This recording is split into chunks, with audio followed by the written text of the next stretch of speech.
Hey everybody, welcome to the show. We got 4 movies this time. Let's get started.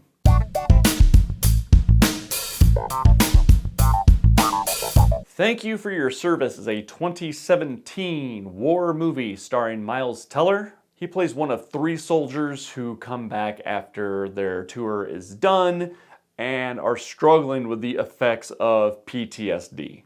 I think all the marketing I saw for this film really played up the war aspect, but that is a very minor aspect of this film. There's maybe 7 minutes worth of total war sequences in this film. Most of the movie is made up of these guys struggling to come to terms with their mental stability after they saw some horrific things overseas. And most of the film I thought was very well done. He's very compelling as a soldier who's dealing with not only his mental stability, but also the red tape that comes along with being a veteran.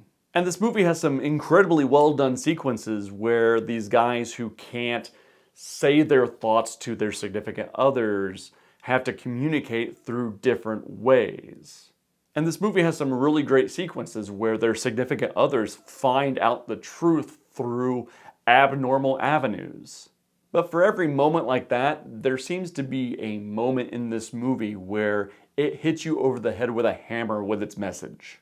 It has a couple of over-the-top cartoonish scenes where senior officers are dismissive of their problems. And when this movie got to its third act, I feel like it wanted me to be more invested in the why of Miles Teller's PTSD than I actually was. But the movie's biggest sin in that regard is that it took the power out of the actor's hands. It tells that story completely in flashback, a flashback that Miles Teller is barely in, and by doing that, it neutered Miles Teller's performance to a certain degree. I feel like it would be more powerful if the character told us what happened instead of us just seeing. 9 times out of 10, I would say show, don't tell, which is a Rush lyric.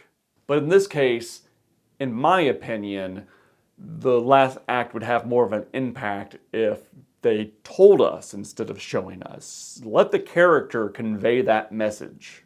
So while the movie has a noble message to tell, it does so sometimes in a ham-fisted manner.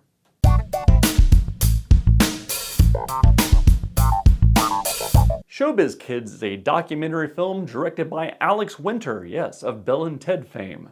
And this is a film that lays out the stories of multiple kids that were put into show business and their lives afterwards. Some of these actors are still working today, some of them have stopped acting for one reason or another, but all of them have unique, but in some ways similar takes to the grind of Hollywood.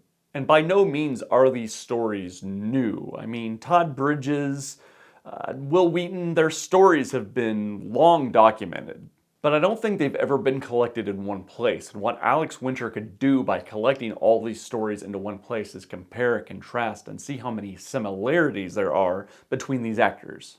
If one of them didn't get caught up in drugs, they had a best friend that did. If one of them wasn't sexually abused, they had someone they knew that was. And by collecting them in one place, you get a better sense of the overall perils of childhood stardom. And Winter contrasts these stories with the stories of 2 young actors trying to break in the business. And by adding that element in, you get to see how the grind really hasn't changed that much. And there is an overwhelming sense of dread that these kids could go down the same path. Although in certain instances, things have changed enough where the parents know what the pitfalls are, and they can look out for those telltale signs that something wrong is happening. But a solidly built little documentary. Like I said, none of this material is groundbreaking. It's all well-worn, well-recorded territory, but I don't think it's ever been put together in a place and molded like this to tell a compelling story.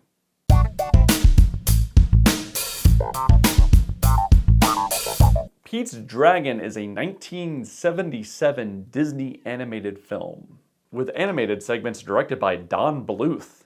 He would animate for Disney for a while, this being his last project, before moving on and doing his own thing.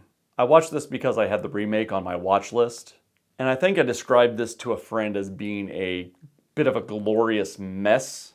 There are a lot of storylines going on in this city, and all of the answers lie in the dragon, Elliot. But what really stuck out to me rewatching this thing was now in 2020, it's very easy to get an R rating, but it's very hard to get a G rating.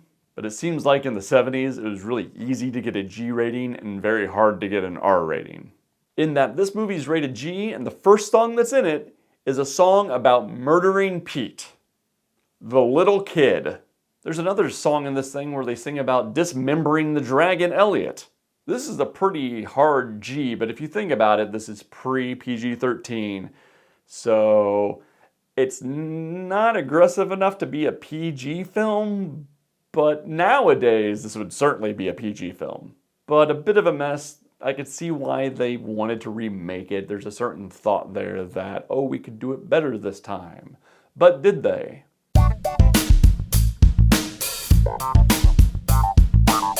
They didn't. They turned it into E.T. with a mix of the Jungle Book. In this movie, Pete is also an orphan. The movie starts with him in the backseat of a car with his parents on a road trip. And if we've learned anything about parents on a road trip with a kid in the backseat in the 2010s, those parents are gonna die. So Pete is an orphan again. He escapes to the woods where he meets Elliot the dragon, where he lives happily until he's discovered by humans and they try to catch Elliot. And Elliot the dragon becomes E.T. in that they need to get him back home. The special effects are great in this thing, but it doesn't have the nonsensical charm of its original, in that this movie is meant to be watched, digested, and not thought about afterwards. By trying to make it more Hollywood, they made it less interesting. But I ended up giving both of these films 3 stars on Letterboxd because in 5 years, am I gonna remember these? To be honest, I didn't remember the first one at all. I saw it when I was a child, but I did not remember it. And that is it, another episode in the can. Did you guys see any of these movies? Did you like them? I'll see you down in comments. We'll see you next time. Thanks for watching.